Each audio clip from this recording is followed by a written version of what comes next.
नमस्कार। टुडे हिमाचल में आपका बहुत बहुत स्वागत है। मैं हूं आपके साथ भावना रेनॉल्ड और चलिए देखते हैं शाम की बड़ी खबरों को फटाफट। पवन नदी में गिरी कार, पति पत्नी की मौत, बेटी लापता, 1 साल की बच्ची की तलाश जारी। उप तहसील सरस्वती नगर के अंतर्गत अंटी खेली सड़क पर वीरवार को कार दुर्घटना में दंपति की मौत हो गई है। कार पवन नदी में गिरने के बाद 1 साल की बेटी लापता है। पुलिस की टीम मौके पर पहुंची और शवों को कब्जे में लेकर लापता बेटी की तलाश शुरू कर दी है। जानकारी के अनुसार अंटी खेली सड़क पर हादसा करीब 5 बजे हुआ। सावरा कुड्डू परियोजना के खेली सड़क पर एडिट के पास से कार करीब 200 मीटर नीचे पवन नदी में गिर गई। हादसे में कार में दंपति 1 साल की बेटी के साथ सवार थे। दुर्घटना के बाद स्थानीय लोग मौके पर पहुंचे। स्थानीय लोगों ने पवन नदी से शवों को निकाला। दुर्घटना में मृतक दंपति की पहचान झांटा गांव निवासी 34 वर्षीय सुशील पुत्र स्वर्गीय सहाबू राम और उसकी 25 वर्षीय पत्नी ममता के रूप में हुई है। शिमला में कांग्रेस ने ईडी कार्यालय के बाहर दिया धरना, सेबी प्रमुख को पद से हटाने की रखी मांग।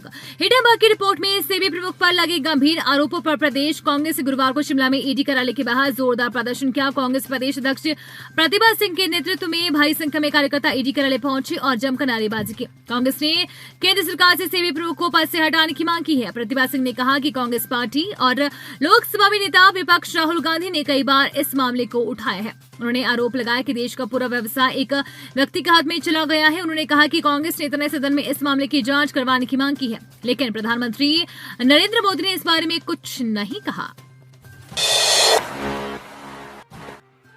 अध्यापक करवा रहे थे परीक्षार्थियों को परीक्षा में नकल, 7 परीक्षा केंद्र 1 साल के लिए सस्पेंड।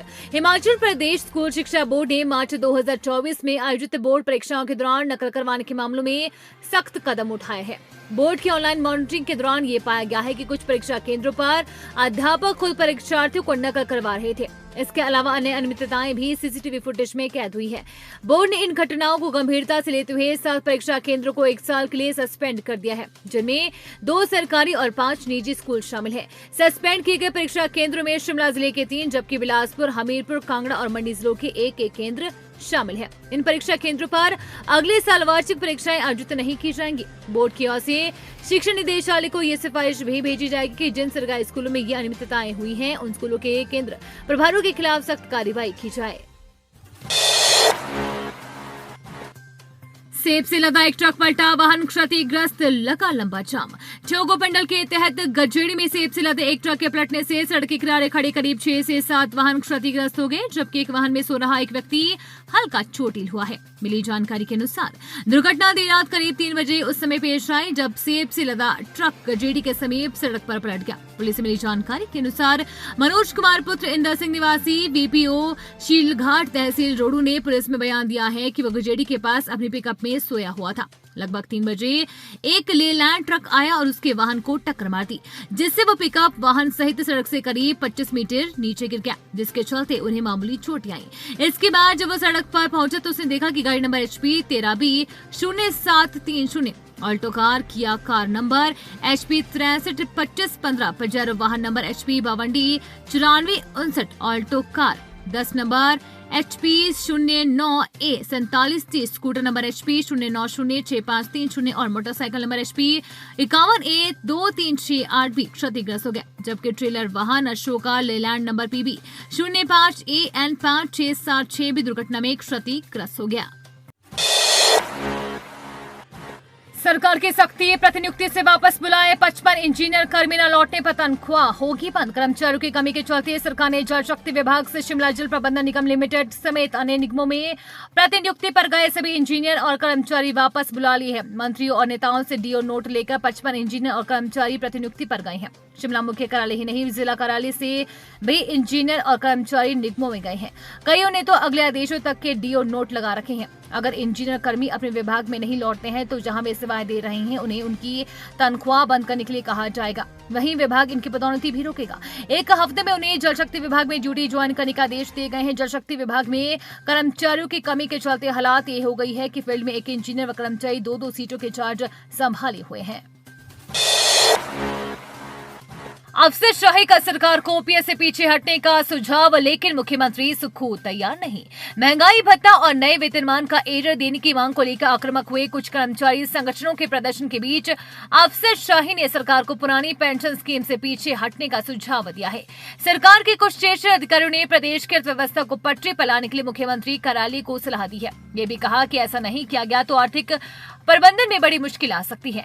अधिकारियों ने तो यहाँ तक कह डाला कि एरियर महंगाई भत्ता देना है तो इसके लिए सरकारी कोष में पर्याप्त बजट को जुटाना मुश्किल है। ओपीएस के साथ सारी देनदारियां निपटाने से आने वाले वक्त में कर्मचारियों का वेतन देना मुश्किल हो जाएगा। हालांकि मुख्यमंत्री सुक्खू कांग्रेस की पहली गारंटी होने और सामाजिक सुरक्षा का मामला होने के चलते ओपीएस को लेकर पीछे हटने के कतई पक्ष में नहीं है। वो अन्य उपायों को तलाशने की बात कर रही हैं।